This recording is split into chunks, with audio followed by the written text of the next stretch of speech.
François Nicolo, sur cette perception ici en France, cette analyse? Je la trouve aussi assez caricaturale et je suis un petit peu frappé de la difficulté qu'il y a à ramer à contre-courant.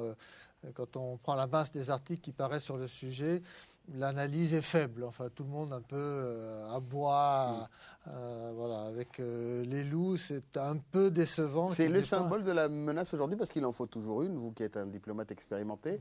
Est-ce que c'est vraiment la menace qu'on brandit aujourd'hui, dont on a besoin dans la relation internationale? Ahmadinejad, c'est peut-être pas le gendre idéal, mais c'est certainement l'ennemi idéal. Oui. J'ai un ami à moi, Konessa, qui vient d'écrire un livre qui est d'un titre assez amusant, qui, voilà, la construction, la fabrication de l'ennemi. Comment on a toujours besoin d'un ennemi pour pouvoir ensuite, c'est le sous-titre du livre, tuer avec la conscience pour soi. Là, voilà. Et on est un peu dans un phénomène de construction de l'ennemi. Les Iraniens ne sont pas parfaits. Hein. Ce régime n'a rien de sympathique. Hein. Mais on simplifie, on caricature encore. La réalité, déjà, pose un certain nombre de problèmes. Mais c'est frappant, disons, le manque de curiosité pour la compréhension de ce système et comment on va tout de suite à des conclusions un peu hasardeuses, disons.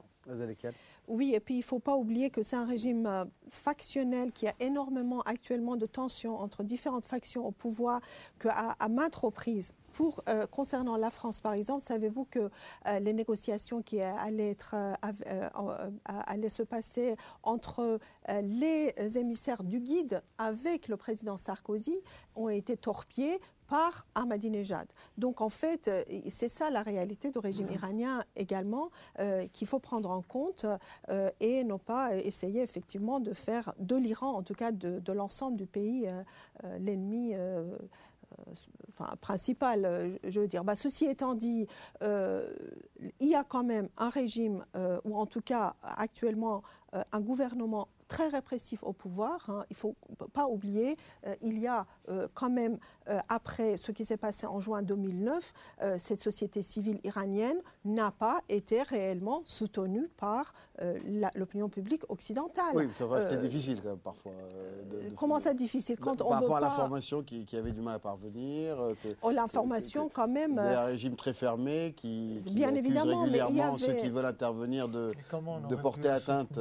Moi, je sais pas très bien. la souveraineté de l'État iranien. Par exemple, Obama, non, moi je pense que là-dessus, la France, puisque votre quand même question concerne la France, la France a pris une très bonne et juste position en défendant la société civile. Le président Obama a beaucoup tergiversé, a beaucoup hésité et finalement n'a pas réellement pris une position forte. Il ne faut pas oublier que les délégations iraniennes sont partout et qu'il y a des négociations en cours sur des tas d'autres choses, y compris les échanges commerciaux avec les pays membres de l'Union européenne, avec l'Allemagne, avec l'Italie, avec la France. Donc, ce sont des occasions aussi de mener des négociations et des discussions. Il faut saisir mieux. D'accord. Alors, deux derniers mots, un exemple pour revenir sur les médias européens, britanniques et français et la complexité du système iranien. C'est l'incident des Marines britanniques en 2007.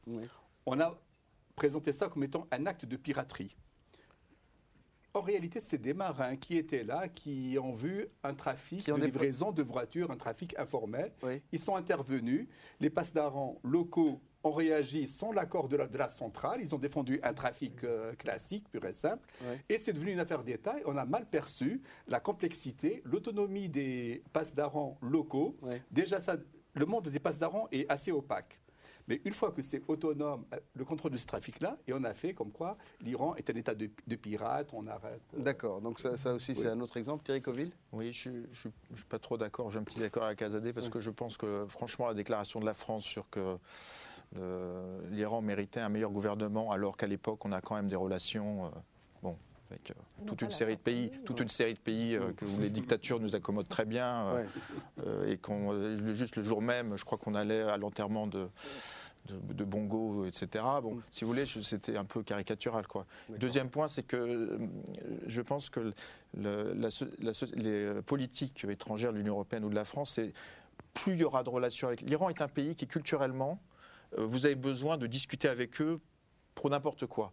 C'est-à-dire, c'est pas parce que c'est vos ennemis qu'il ne faut pas discuter avec eux. Vous voyez. Et je pense que cette politique de couper les relations, quand même qu'on le fait, hein, que ce soit culturel, commercial, etc., je pense que c'est un désastre pour notre capacité d'intervention dans la région. En même temps, il faudrait que le discours des dirigeants iraniens soit aussi oui, mais si un peu moins agressif. Si on veut leur dire, je pense que on serait plus efficace. Oui. Et je veux dire, des discours, il y en a quand même dans un certain nombre de pays, ça ne nous empêche pas d'avoir des relations diplomatiques. Oui. Notre discours serait plus efficace si on avait plus de relations avec l'Iran, qu'elles soient commerciales, culturelles ou scientifiques. Merci infiniment. En tout cas, vous nous avez aidé à décrypter cette complexité iranienne et la complexité de ce dossier du nucléaire iranien. Merci à Zadekian, merci François Nicolo, merci Thierry Coville et merci à Naoufel Brahim Elili. Vous retrouvez toutes les France dès la semaine prochaine sur France-O. Au revoir. En espérant que d'ici la défi.